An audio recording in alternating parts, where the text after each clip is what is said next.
Thanks for joining us today. We have with us Dr.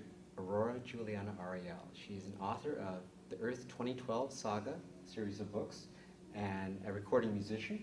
And she just finished an Ascension panel. Would you like to tell us a little bit more in depth about that? It was a great panel here at the Conscious Life Expo. It's been an amazing group of people gathering over the last few days, and our panel really spoke about 2012, the Ascension, the Golden Age, and all of those brimming questions in people's minds of what does it all mean. So what is the Ascension, and what kind of people are we talking about that might be paying attention to this?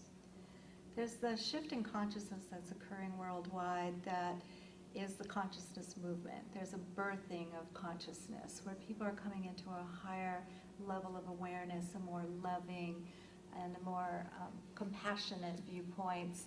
And so a lot of the barriers and the archaic systems of the past are dissolving as the consciousness of humanity is rising into a higher awareness and a more loving way of being. Are you seeing a special kind of people that you maybe have been tracking over the years that hold a certain consciousness or a certain mission they've had here? Well, I coined the name the Violet People because I saw that there is a certain type of individual that was born during these times that are very much about personal and planetary transformation.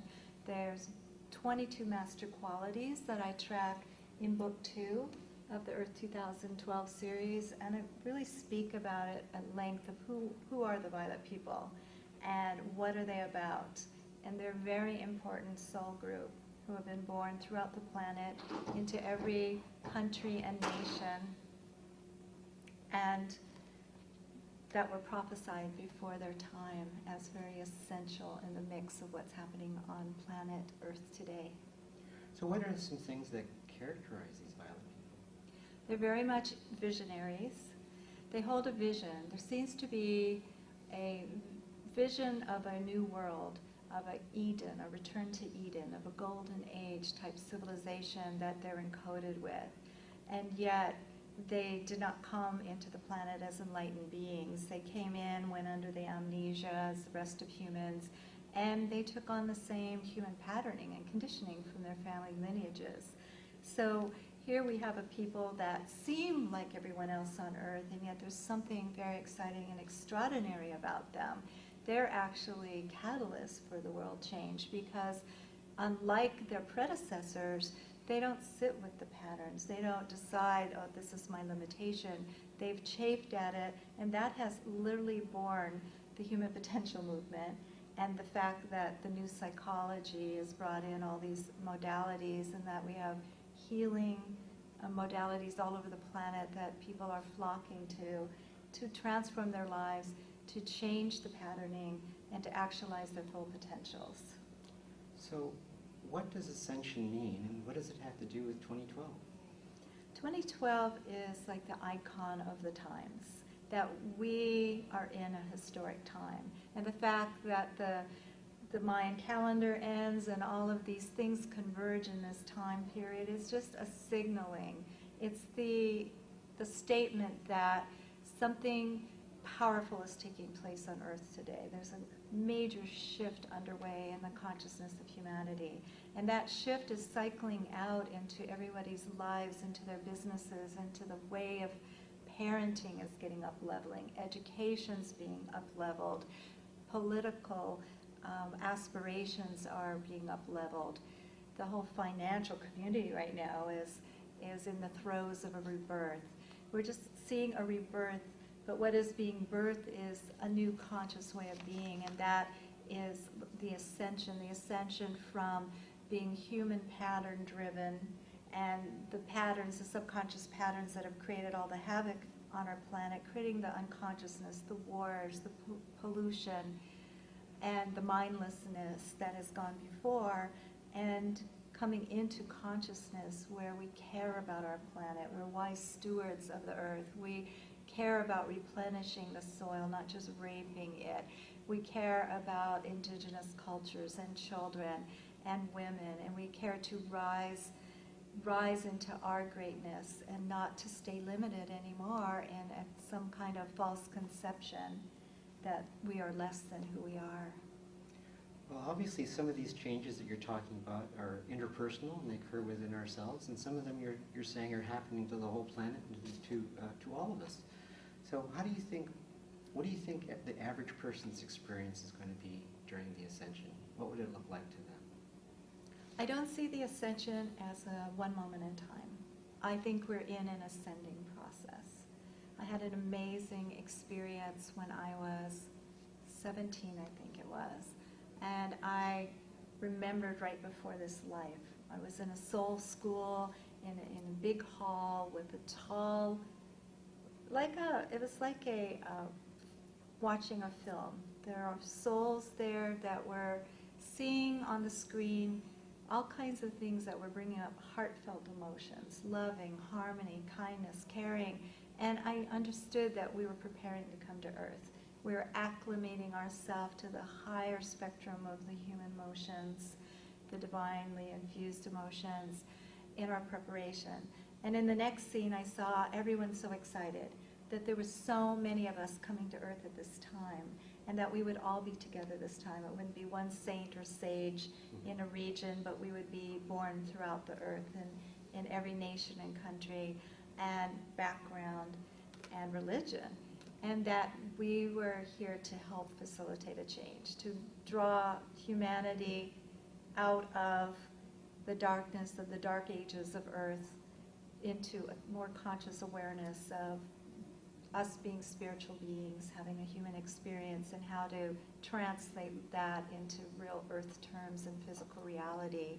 So the Ascension is that each year we would, and I saw this very clearly, each year we would be at a whole nother level. It's like we would keep transcending ourselves. We keep opening to more of who we are. We would go into higher and higher states of conscious reality, of more of the truth and less of the programming, and of the human condition that had created the human condition. And so as we're ascending, then consciousness is shifting globally because each of us is affecting our range of influence. And as you can see now, consciousness languaging is even in sitcoms on TV. So we're seeing a great progress in the midst of this ascending process. Well, ascending sounds like you're climbing some stairs, like climbing the stairway to heaven. So are we talking about actually being transported to heaven, or are we talking about heaven on earth with this ascension process? Yeah, I experience it as stepping up onto the next level, like on a temple steps, and you think of the ancient initiations, and you're going through the different levels of initiation and coming into that greater state. But at the same time, you're on Earth, so it's all a transformation occurring while you're in time and space on Earth. So I think the exciting thing is as we're transforming from the shadow into the light of who we truly are, the planet shadow aspects that were reflected in our society in the more darker elements are being transmuted. And so we're seeing that it is creating a whole ascension Earth type experience where the very molecules of our reality are transforming. Okay. So could you just speak a little bit to the shadow and the light? Some people think of the shadow as a negative element. Could you address how you would treat the shadow with someone if you're working with them? My life's work has very much been delving as a scientist in the laboratory of the soul very deeply into these matters, because early on with my mother's severe illness and just the unexpected catapulting into a pretty horrific set of experiences, I started having a conscience about suffering, like what is all about. So I went from this idyllic childhood into this huge suffering scenario, watching my mother suffer. And it put me on a quest early on. And that quest has really culminated now into a pretty vast understanding that I write about in my Earth 2012 books. And basically what I found out is that suffering is caused by subconscious programming. The subconscious personality, which I call inner aspects, are part of what has now been termed the shadow self, or the shadow side of humanity. But also beyond those patterns, I have found in every single case a core reality that is our true authentic selves, and that is our spiritual self. And people have called it the soul, our spirit. And for millennia upon millennia, we've either ignored the shadow or played it out on this planet. And for the most part, most people are driven by it all day long, even not knowing. So even the best people are running anger, frustration, jealousy, and all these emotions all day long, and not realizing that their life has become largely shadow-driven. And then you see the more darker elements of shadow played out in evil systems, or what one would term evil, like the genocide of people on our planet, or other unconscious plays. What I found invariably is that the shadow comes up in our consciousness to be healed, not to be played out, not for us to perpetuate it any longer. And I think that's one of the most significant keys to this time period we're in, is that humanity ceases to play out the shadow side of their nature. They just have decided they've had enough of war and genocides and inhumane actions and raping and pillaging the earth, that it's time to be wise stewards of ourselves, of our families, and of our planet. And so to do that, it is essential that we heal the shadow, because it is the shadow nature in humanity that has created all that. So how do we treat the shadow, was your question? With love and compassion. And as it arises, we heal it and we transform it. Good. So you've been working with women in prison, and you've been helping to empower them and uplift them, and you've been using a tool called the Quest. Can you tell people how to get a copy of that book and how it might help them in their lives? I'm very excited because the Quest is my life's work. It's a very deep transformational 7-step process that actually heals things for the last time. So whatever is rising up in your consciousness, and let's say it's anger, or it's some kind of physical condition you're dealing with, or you're dealing with a family dynamic or relationship dynamic, the source of it is in the subconscious. So the part of you that is responding to it is the part that's in charge of it, helping create it. So once you understand that, then you have step 1, where you can identify it, take it through the 7 steps, and heal that piece for the last time. So in healing the shadow as you go along, you cease to play it out. So what you're doing is you're aware, you're like the watch person on your consciousness. When it starts playing out, you're moving into the healing, the Quest process. When you're in your authentic self, you're being proactive and positive and creating. So now I'm starting to bring it to people that feel the most wrecked and ruined on the planet, and I've been invited to take it to a woman's maximum security prison and to hand it to them, these tools. And so it'll be the first part of a prison rehabilitation model, and it'll showcase the Quest, and we'll be filming it, of how the Quest can heal people who feel devastated, wrecked, ruined, that don't have hope, and how that all can be transformed, and that even in the worst case scenario, that people can restore themselves. They can come back to their innate, divine, or spiritual entity and way of being. So they're not identifying any longer that I'm that criminal and that abused woman and the addict, but I'm a spiritual being having a human experience. And these tools are so fast, it's going to be very exciting to record and see the changes in these women. Well, I would think a lot of people will be excited about the Quest, so how can they get their free copy of this?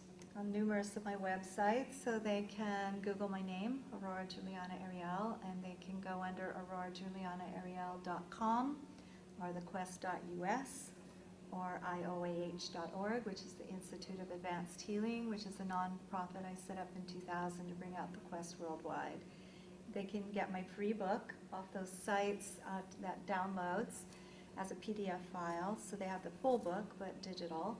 And then it gives a whole secret formula. It says everything, how to do it, and how to use it in your life to actualize your full potential. So you're walking your highest destiny path always, and as a shadow comes up, you're masterfully healing it. So you're actually gifting a sacred offering to your family lineage, to your future generations, and to the planet, because you're helping clear this wounded, unconscious part of humanity and clearing the way for a golden age on Earth. Well, thanks for your time today, Aurora. It's been really wonderful, and I wish you the best success and that you'll attract more and more people that can benefit from your knowledge and wisdom. Thank you so much. I'm excited about it, and also just want to let everybody know that there's going to be lots more of these Earth 2012 books coming.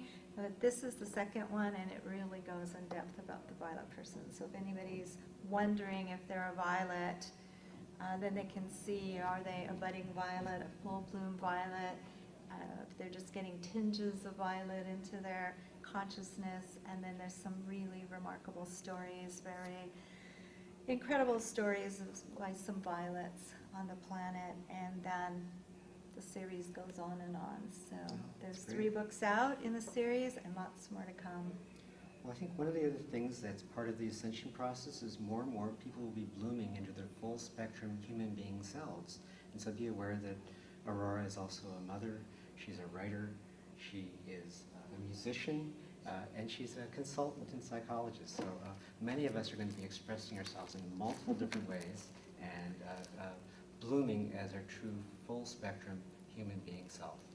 Like the Renaissance. Like the Renaissance. We're in a Renaissance period. Like the Renaissance of grace. Yeah, Renaissance of grace. I mean, actually, we are in the Renaissance period. That is, the Renaissance is the birth of a golden age. And of course, we know about it in Greece, right? And then there's ancient memories in humanity about Lemuria and other golden ages. Of course, a lot of that's still in the mythology of the planet because we've yet to excavate maybe real Lemurian ruins. But right now we're in the same process. That we are in a Renaissance period that this time is not only in one region but globally. And it's exciting because as we actualize our full potential, as we're healing the shadow quickly, so we're in our full potential self more often, and we can get up to 95, 99%. That's what I run at. And then, of course, every week, there's the next thing come up, and then you're transforming that. But when you run life on that ratio, where you've switched it, instead of pattern-driven all day long, you are in your authentic self, it's so exciting because then you almost seem to have more hours than the normal human, but you have your full creative expression. So that's why I've been able to be releasing music, books, and films, and do pioneering work in the psyche, and my last offering of raising children to their adulthood, and we're seeing that across the board. As people are waking up, are ascending more into their spiritual consciousness and the truth of who they are, we're just seeing a flood into this world of music, books, films, new architecture, new archetypes on every level, and that's translating into a golden age. So we're setting the template, we're planting the seeds, we're the first wave of the way showers, the violets are, and we're here to make a difference, and I think we're doing a really great job. Well, thank you, Aurora. And please, everyone, go to quest.us and download your free gift of the Quest book in PDF form and ebook form. And if you'd like to visit enlightenedfilms.com, you'll see these videos and other videos that are related to this topic. Thank you, and join us another time.